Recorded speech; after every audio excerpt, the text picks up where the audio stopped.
My name is Darren Akins, and I'm doing my project on Brazil. I'll be breaking my project up into 8 parts. The first part dealing with the emerging market details. Second part dealing with the political and the economic environments. Third part dealing with the economy. Fourth part an analysis of my emerging market. The fifth part an entry mode, the entry mode strategies. The sixth part product launch. The seventh part negotiation strategies, and the eighth part my conclusion. So to start off with the emerging market details, Brazil is located in the eastern part of South America along the Atlantic Ocean. It has a tropical climate with lowlands in the northern part of the country. The country consists of plains, hills, mountains, and a coastal belt. Not only does Brazil have amazing geographical features, Brazil produces some of our natural resources as well. To name a few, some of our resources that are produced, Brazil produces iron ore, magnesium, bauxite, nickel, uranium, phosphates, tin, hydropower, gold, platinum, petroleum, and timber. The population of Brazil is about 204 million, with a birth rate of 21.48 and a death rate of 8.63. In 1994, the population was about 159 million, which proves that there has been a major growth as the years pass. And as you will notice throughout the presentation, I will be doing some comparisons from previous dates, as far back as 1994, 1995, until present day. To continue, the main religion of Brazil is Roman Catholic. It was stated that Brazil has the largest Roman Catholic community on earth. The ethnic groups of Brazil consist of Portuguese, Italian, German, Japanese, and Amerindian. Portuguese is the official language of Brazil, and English, French, and Spanish is also spoken there as well. As far as the history, Brazil was colonized on April 22nd, 1500 by Pedro Cabral. Brazil was part of the Portuguese Empire for the 16th century from the 16th century to the 19th century. It gained its independence from Portugal on September 7, 1822, and became the Empire of Brazil. Moving to the second part, political and economic environments. Brazil has a democratic government. Just as the United States, the citizens of Brazil would elect representatives to represent them in their political parties of choice and vote for them in political decisions. The people of Brazil can vote at the ages between 18 and 69 years old. If the citizens of Brazil is 16 years old, 17 years old, or older than 69, they have the right to vote, but they don't have to. It's not considered mandatory, but they do have that right to vote if they wish to. In total, 27 states are within Brazil, with 5,000 cities and 5,000 cities and they all are led by mayors. Brazil consists of 3 government branches: the executive branch, the legislative branch, and the judicial branch, same as the United States. The executive branch is where the president serves a total. In the executive branch, the president serves a total of 4 years. Just give a brief about how their branches work. In the legislative branch, there are 81 members in the federal Senate and 513 members in the Chamber of Deputies. The economic environment of Brazil was having a little trouble in recent years. It was shown that the GDP decreased by 3.8% in 2015, and is expected to decrease again during this year. The budget deficit was recorded at 6.75% in 2014 and has increased up to 4%. Brazil has an interest rate of 14%, which will make it hard for businesses to get a loan. So in this situation, to help local businesses out, local banks will offer low cost and subsidized loans, and it helped increase borrowing from 40% to 55% as recorded in 2010. Now for part 3, the economy. So for right now, the GDP is estimated at about 1.9 trillion.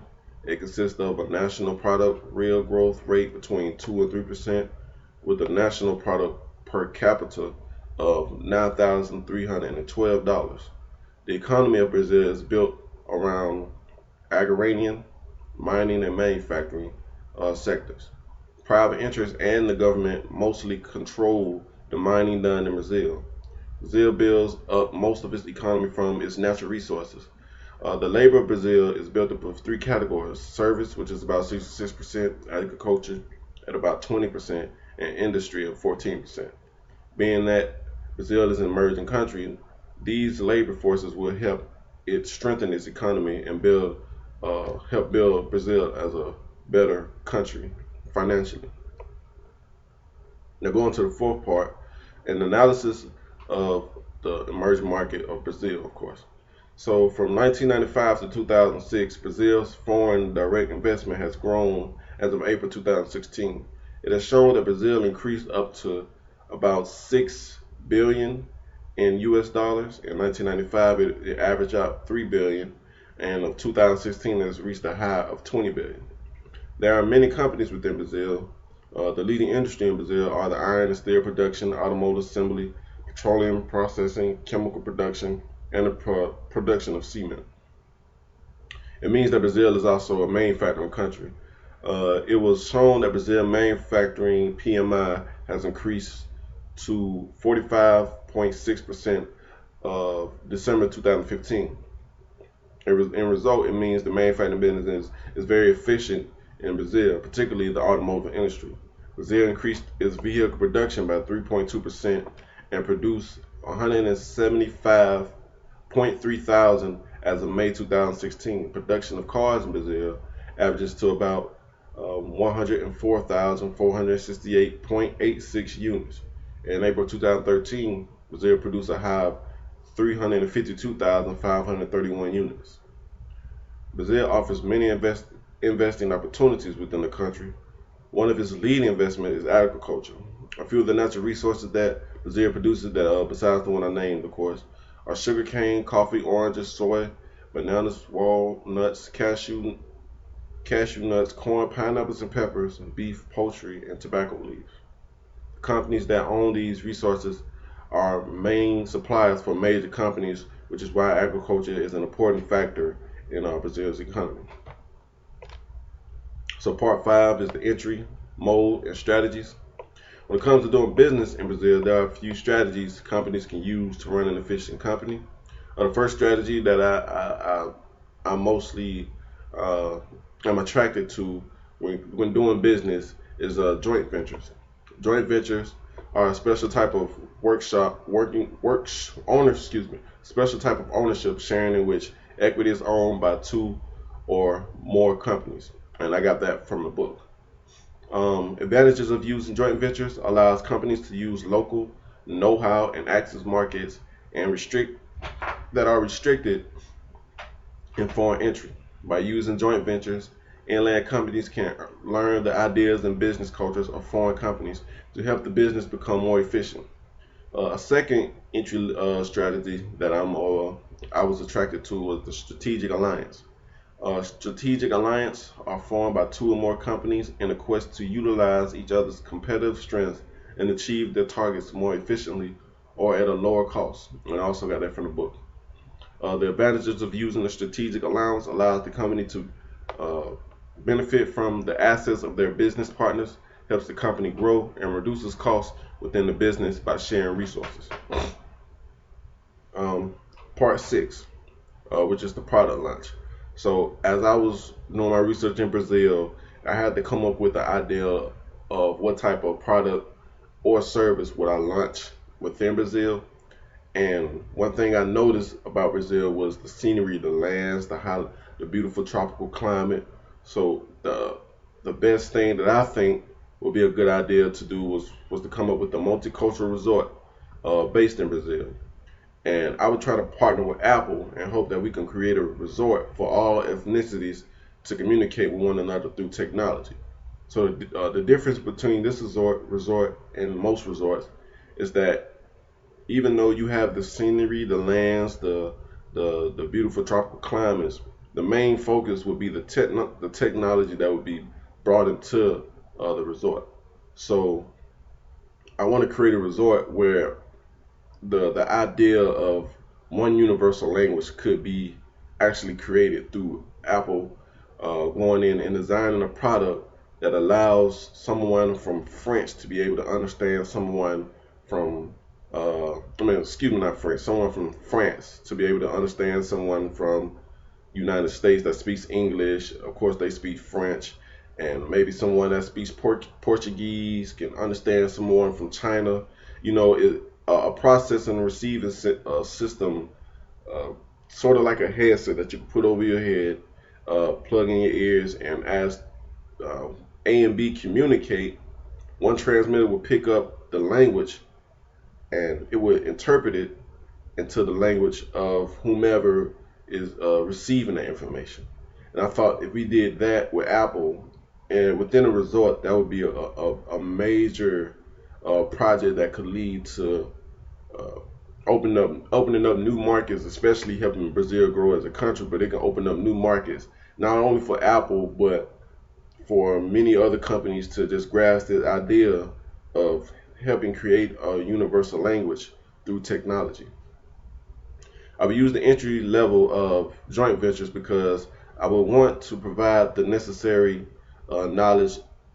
Uh, because, excuse me, I would provide the necessary knowledge of the resort, while Apple provides the technology need to make the resort successful.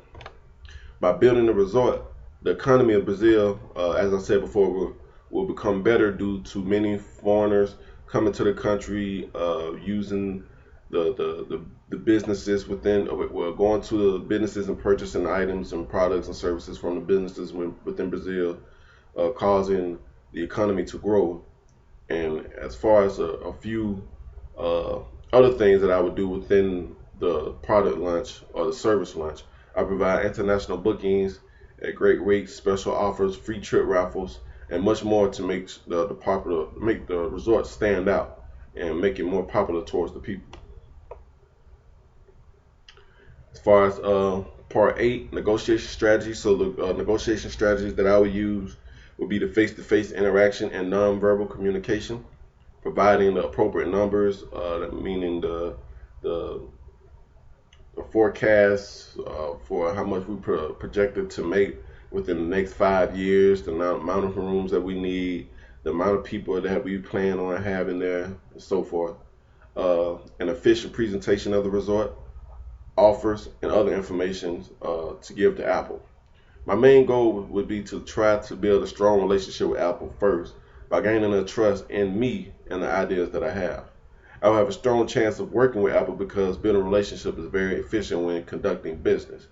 The more a company feels comfortable around you, the greater the chance the company will do business with you. So the whole idea is to allow Apple to not just see me as somebody asking for a handout, but actually would like to build a relationship with in order to even do something greater in the future. Besides a resort, we may come up with a different idea, but we've built that relationship in order to do so.